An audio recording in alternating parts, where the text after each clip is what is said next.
Hi everyone, this is our channel Around My Story. Please like, share and subscribe. Uma coisa legal sobre o sucesso é ver todos seus amigos e família tão orgulhosos de você e suas conquistas. Esse respeito mútuo e apreciação é sobre o que a amizade significa. Minha história é sobre sucesso e amizade também, quando dois amigos se tornam incompatíveis e não mais uma mão na outra. Meu nome é Cherry e eu tenho 21 anos de idade. Eu tinha uma amiga que se chamava Margot. Ela não era apenas minha amiga, era minha melhor amiga, minha irmã. Ela significava o mundo para mim. Nós éramos parecidas em tantos jeitos, até mesmo em nossos hobbies e nossos sonhos. Depois da morte de meu pai, minha mãe e eu nos mudamos para a vizinhança de Margot, já que a mãe dela era a melhor amiga de minha mãe. Eu tinha apenas 3 anos nessa altura, então Margot e eu praticamente crescemos juntas. Na escola, nós partilhávamos das mesmas aulas, estudávamos juntas e até mesmo éramos parceiras de laboratório. Ela e eu sonhávamos em ser farmacêuticas. Eu tive muita dificuldade no ensino médio, mas consegui terminar com o suporte de Margot em seu encorajamento. Eu não tive muita liberdade e independência como ela tinha, porque minha mãe era super protetora. Foi nesse ponto que minha história realmente começa. Quando eu decidi começar a faculdade de farmácia, Margot me perguntou por que eu escolhi esse curso. E eu disse a ela que meu pai morreu de uma doença maléfica que não tinha cura. Então, era meu sonho achar a cura para essa doença e salvar vidas. Eu estudei muito e concluí com sucesso minha faculdade de farmácia. Margot estava muito feliz por mim e ela prometeu me manter focada na descoberta para a cura da doença fatal que meu pai teve que eu procurei tão apaixonadamente. Eu pedi a ela para estar ao meu lado o tempo todo e ela estava feliz de fazer isso. A faculdade de farmácia era internacional, fora do meu país. Eu seria independente e livre do controle excessivo da minha mãe. Francamente, eu busquei por isso. Margot e eu encontramos um lugar para ficar próximo à faculdade. Um jovem albergue ou um grupo de garotas de diferentes países. Diferente de mim, Margot teve a habilidade de fazer facilmente amizade com elas. Nossos estudos não eram fáceis no começo, mas nós trabalhamos muito. Eu estava tão animada em me aprofundar na minha pesquisa e em aprender o máximo que conseguisse. Eu perguntei aos instrutores e médicos constantemente para expandir o meu conhecimento. Esse era o meu conheço e Margot me acompanhou durante todo o tempo. Eventualmente, nós graduamos na faculdade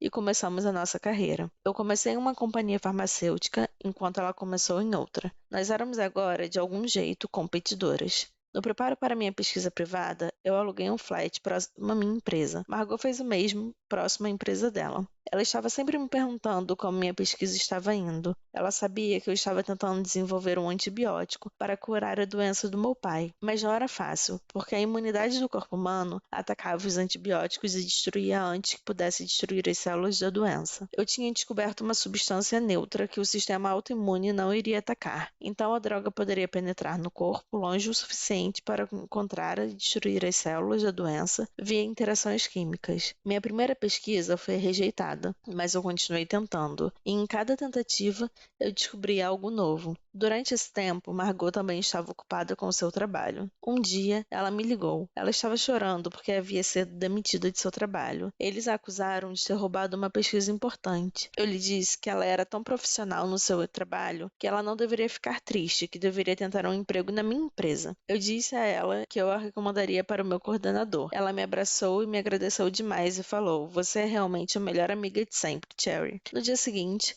eu disse ao meu coordenador sobre Margot e lhe disse que ela estava à procura de um emprego e estava aguardando do lado de fora. Ele a entrevistou e lhe deu um trabalho. Eu estava tão feliz agora que ela e eu trabalhávamos na mesma empresa. Margot continuou perguntando sobre minha pesquisa. Eu dava ocasionais atualizações. Eu estava hesitante para lhe dizer muito, mas novamente, ela era minha melhor amiga, além de tudo, então eu a convidei para minha casa para falar sobre minha pesquisa. Margot não ficou tão feliz como eu achei que ela estaria em ouvir sobre o meu projeto, mas eu imaginei que fosse porque ela foi despedida recentemente. Minha pesquisa pessoal tomou meu tempo completamente. Era até mais importante que o meu trabalho. Um dia, quando apareci no trabalho, meu chefe falou que eles não precisavam mais de mim e eu estava livre para ir embora. Demitida. Eu estava chocada e perguntei por quê. Ele disse que eu estava gastando muito tempo em casa realizando a minha pesquisa e pouco tempo no trabalho. Disse que tinha enviado muitas cartas para minha casa dizendo que deveria voltar ao trabalho e eu não havia respondido a ele e que falhei para voltar ao trabalho. Ele disse que minha colega de casa, Margot, havia recebido as cartas no meu lugar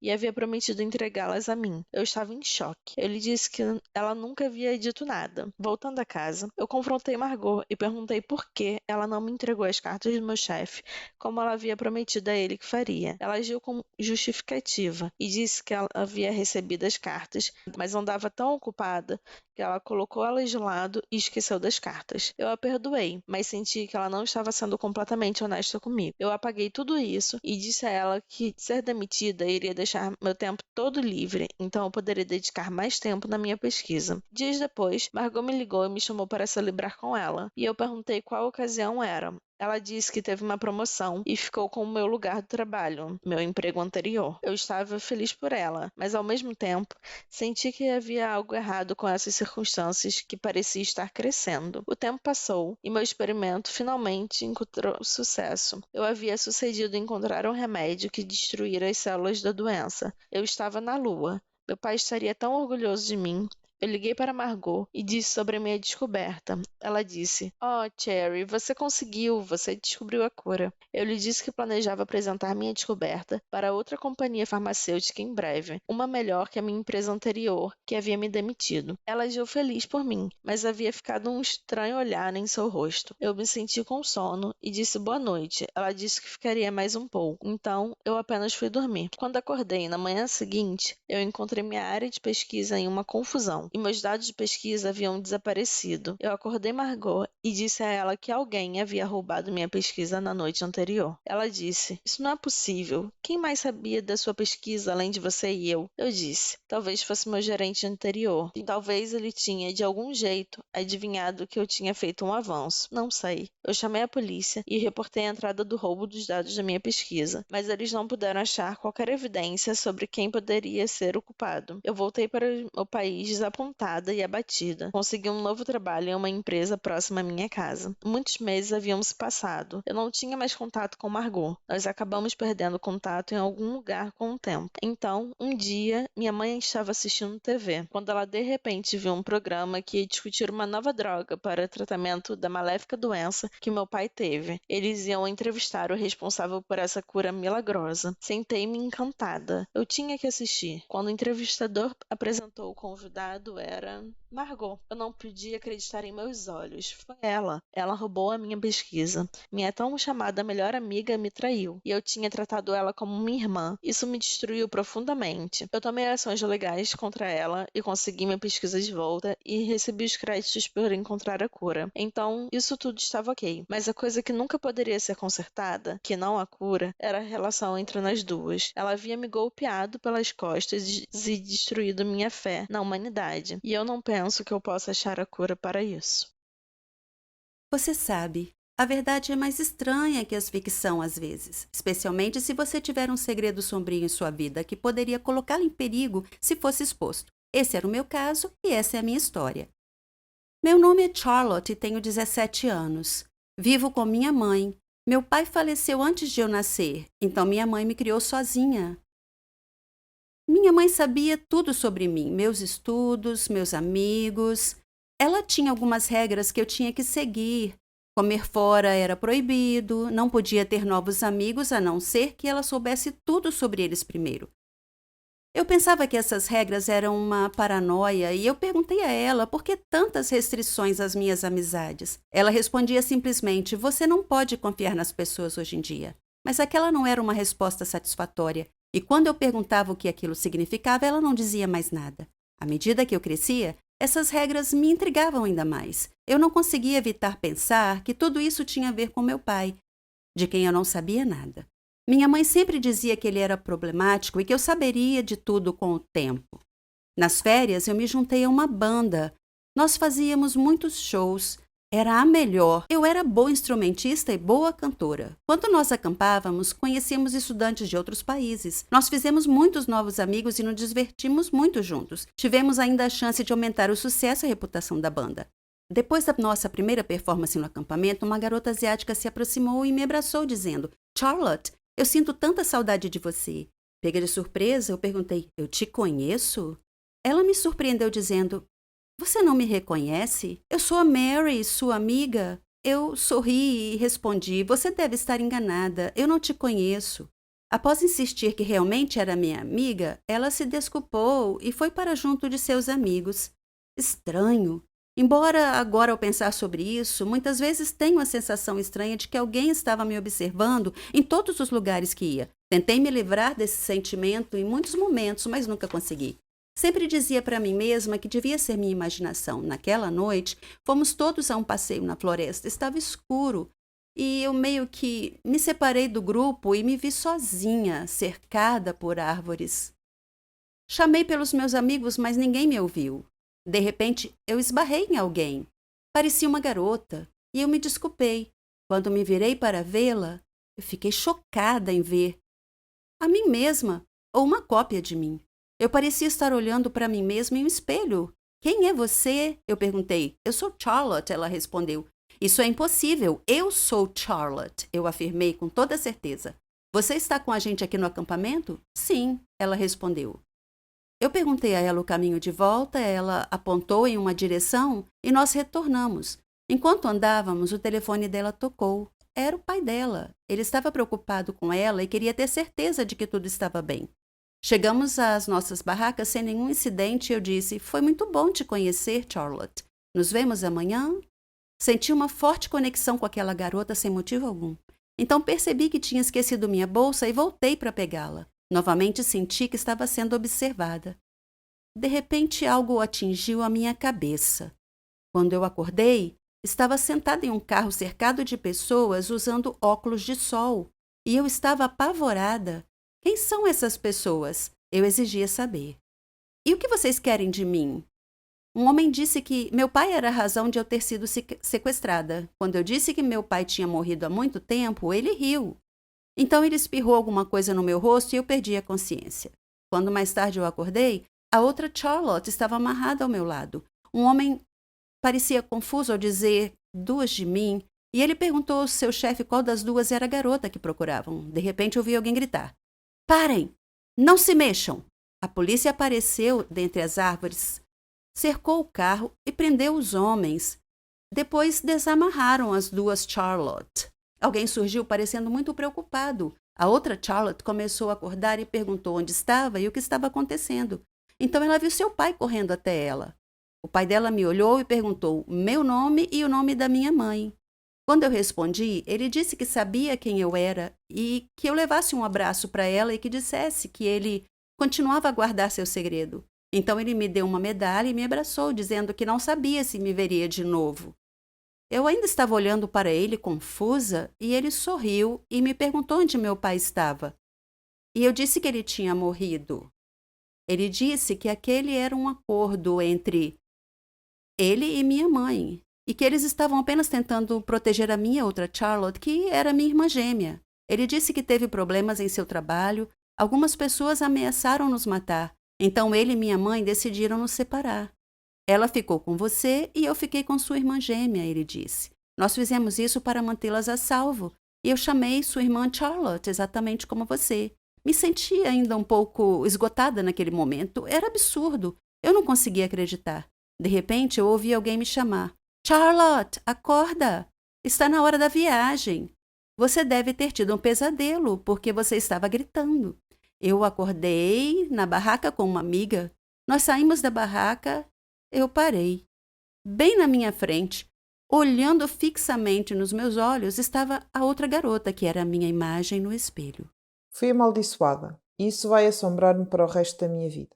Tudo começou com uma piada, mas algumas piadas têm consequências graves, e quando isso acontece, a vida torna-se uma batalha difícil. O meu nome é Catherine. Tenho 16 anos e moro com os meus pais e a minha irmã mais nova, Mara. Eu gosto de música, representação e ver filmes de ação. Jogo beisebol e pratico balé. Até ganhei alguns prémios. Eu só tenho um problema. Gosto de gozar com as pessoas. É como um vício. Nunca tive cuidado com o que digo e nem me importa quem doa. As crianças que escolhi eram realmente amorosas e gentis. Mas isso encorajou-me ainda mais. Meus amigos eram exatamente como eu. Na verdade, eu era o líder deles. Nós caminhávamos como se fôssemos os donos da escola. Tínhamos um colega de turma chamado Norman. Ele não era exatamente o que chamaríamos de alguém em boa forma. Ele era o oposto da boa forma. Durante os intervalos das aulas, o meu grupo e eu roubávamos a sua lancheira e atirávamos uns aos outros, mantendo-o longe dele. Vimos-lo correr na tentativa de nos alcançar, mas ele parou no meio do caminho. Peso extra não o ajudou. Ele rapidamente ficou sem fogo. Sempre que ele entrava na sala de aula, nós o surpreendíamos atirando vegetais e frutas velhas e podres nele. Norman tolerou as nossas provocações. Ele não parecia importar-se muito, mas um dia uma piada foi longe demais. Concebemos um plano maligno. Dissemos que haveria um concurso de fotos, e quem fizesse a pose mais engraçada ganhava. Norman era tão crédulo que acreditou em nós. Na verdade, ele pensou um pouco e posou para nós.